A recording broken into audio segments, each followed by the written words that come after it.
26 फरवरी 2026 आगरा का एक आजमपाड़ा इलाका है। वहाँ पर एक ऑटो ड्राइवर अपने ऑटो को आकर रोकता है और ऑटो से बाहर निकलते ही वो धू धू कर जलने लग जाता है। आसपास के लोग आनन फानन में ही उसके पास आते हैं, उस आग को बुझाने का यत्न करते हैं, लेकिन तब तक वो लगभग 80% तक जल जाता है और उसके बाद उसे नज़दीकी हॉस्पिटल में ले जाया जाता है। वहाँ जाने के बाद पुलिस मौके पर आ जाती है।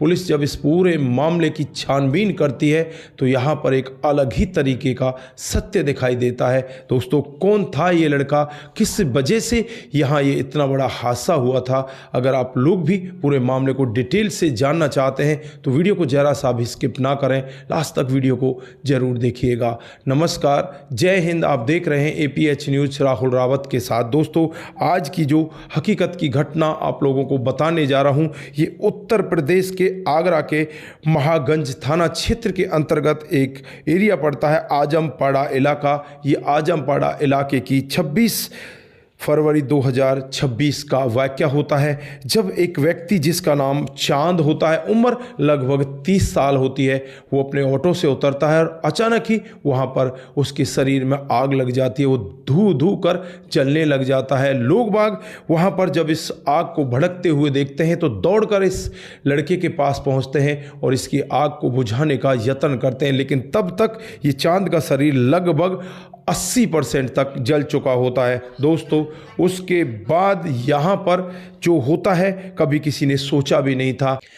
आनन फानन में ही उसे वहाँ से उठाकर SN मेडिकल कॉलेज में ले जाया जाता है, वहाँ जाकर भर्ती करा दिया जाता है। इधर पुलिस जांच पड़ताल में लग जाती है, आसपास के लोगों से पता किया जाता है तो पता चलता है ये लड़का चांद है, जिसकी उम्र 30 साल है, जो राम स्वरूप कॉलोनी का रहने वाला है, जो ऑटो ड्राइवर है, ऑटो चलाकर अपने परिवार को पाल रहा होता है। इसकी दोस्ती 2 साल पहले सबनम नाम की एक महिला के साथ में हो जाती है।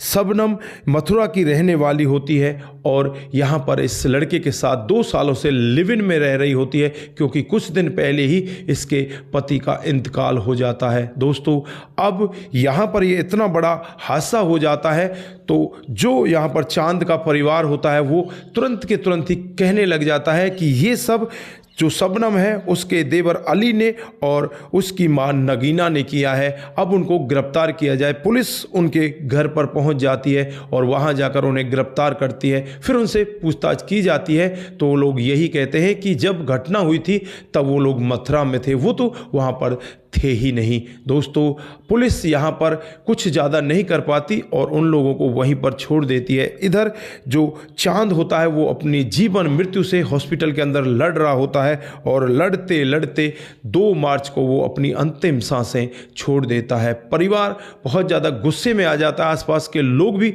गुस्से में आ जाते हैं और इस चांद की डेड बॉडी को लेकर SN कॉलेज का जो गेट है वहाँ पर रख दिया जाता है और रोड को जाम कर दिया जाता है।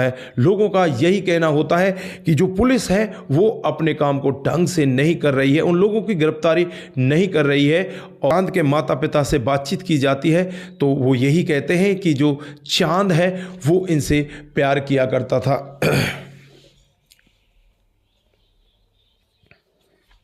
दोस्तों, जब चांद के माता पिता से बातचीत की जाती है तो वो लोग यही कहते हैं कि 15 दिन पहले जो अली है, इस सबनम का देवर, उससे ये शादी कर लेती है और हमारे बेटे को छोड़ देती है और हमारा बेटा इनके बीच में रौड़ा बन रहा था। वो यही कह रहा था कि मैं तुम्हारे फ़ोटो वीडियोज़ को वायरल कर दूंगा। इस वजह से उन्होंने हमारे बेटे को इस दुनिया से विदा कर दिया, उसे आग के हवाले कर दिया और इस चांद के ऊपर पेट्रोल छिड़कने वाली भी सबनम है। ये परिवार वाले वहाँ पर आरोप लगा रहे होते हैं, लेकिन पुलिस यहाँ पर यही कहती है कि चांद ने खुद अपने ऊपर पेट्रोल डाला है और उसने अपने आप को आग के हवाले। जब सबनम के परिवार से भी बातचीत होती है तो वो लोग यही कहते हैं कि हम लोग तो वहाँ पर थे ही नहीं, हम तो मथुरा में थे, ये सब उसने अपने आप किया है। यहाँ पर ये मामला बहुत ही ज़्यादा पेचीदा बना हुआ है।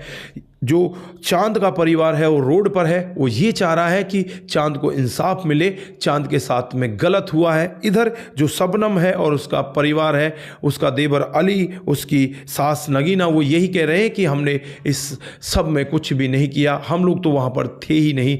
अब यहाँ पर क्या होना चाहिए, आप लोगों को क्या लग रहा है? क्या यहाँ पर चांद ने अपने आप अपने ऊपर पेट्रोल डाला था या उसके ऊपर पेट्रोल डालकर उसे आग के हवाले कर दिया गया था? आप लोगों की जो भी राय है एक बार कमेंट बॉक्स में ज़रूर दीजिएगा। दोस्तों, अभी इसका कोई भी खुलासा ठीक तरीके से नहीं हो पाया है, क्योंकि दो पक्ष हैं और दोनों पक्षों के अलग अलग बयान हैं। एक पक्ष तो कह रहा है कि हमारे बेटे को मारा गया है और दूसरा पक्ष कह रहा है कि हम लोग तो वहाँ पर थे ही नहीं, हमें तो इस सब के बारे में पता ही नहीं। यहाँ पर क्या इसकी अच्छे से जाँच पड़ताल नहीं होनी चाहिए? पुलिस यहाँ पर अभी यही कह रही है कि जो चांद है उसने खुद ही अपने आप के ऊपर ये पेट्रोल डाला है। बाकी आगे यहाँ पर क्या होने वाला है वो तो भविष्य के गर्भ में छुपा हुआ है, लेकिन चांद के परिवार के लोग यही कह रहे हैं कि पुलिस वाले यहाँ पर कुछ ना कुछ छुपा रहे हैं और वो अच्छे से काम नहीं कर रहे। तो दोस्तों, आप लोग क्या चाहते हैं? क्या यहाँ पर इसकी सीबीआई जांच होनी चाहिए या नहीं होनी चाहिए? आपकी जो भी राय है एक बार कमेंट बॉक्स में जरूर दीजिएगा। आज के लिए बस इतना ही, फिर मिलते हैं किसी नए मोड के साथ। तब तक के लिए अपना ख्याल रखें, परिवार का ख्याल रखें, सतर्क रहें, सावधान रहें, रिश्तों की अहमियत को जरूर समझें। दोस्तों, जिन साथियों ने हमारे पिछले वीडियोज पर कमेंट किए थे उनका नाम हम यहाँ पर बारी बारी से लेने वाले हैं। तो जो सबसे पहला कमेंट आता है वो राम गुसाई जी का आता है।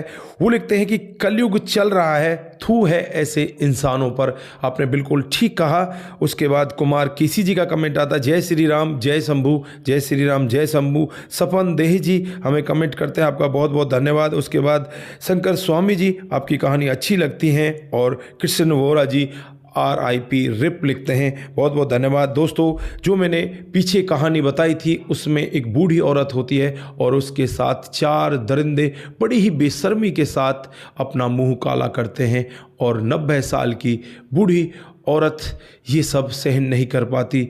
यहाँ पर उस सब के लिए ये सब कमेंट आ रहे थे। तो जो आप लोगों ने देखा, उसके बाद जो दूसरा वीडियो था उस पर भी कुछ लोगों के कमेंट आए हैं, वो भी मैं आपके सामने यहाँ बोलने वाला हूँ। सबसे पहला कमेंट आता है दिग्विजय सिंह का, होता है उसके साथ जो ऐसा बेवकूफ़ हो जाता है, बहुत बहुत धन्यवाद। उसके बाद रतन लाल शर्मा जी, नमस्कार भाई साहब, आपकी कहानी बहुत ही अच्छी लगती है, बहुत कुछ सीख देकर जाती है, बहुत बहुत धन्यवाद। शंकर स्वामी जी, आपकी कहानी बहुत अच्छी होती है। मोनू जैन जी, सही बात है सर। उसके बाद सपन देह जी का कमेंट आता है। पुष्पा श्रीवास्तव भी हमें कमेंट करती है, जय श्री राम, आप सावधान रहें और अपने बच्चों को भी सावधान रखें, बहुत बहुत धन्यवाद। उसके बाद में अनूप वाजपेयी जी का कमेंट आता है, वेरी सैड, बहुत बहुत धन्यवाद। मुनमुन श्रीवास्तव भी हमें हर दिन की तरह कमेंट करते हैं, आपका भी बहुत बहुत धन्यवाद। सूरज DEO का कमेंट आता है, आपका भी दिल की गहराई से बहुत बहुत धन्यवाद। रघु रावत, कमल चौहान भी हमें कमेंट करते हैं। आप सभी लोग इसी तरह से हमारे साथ बने रहें, इसी तरह से अपने कमेंट हमारे साथ में साझा करते रहें।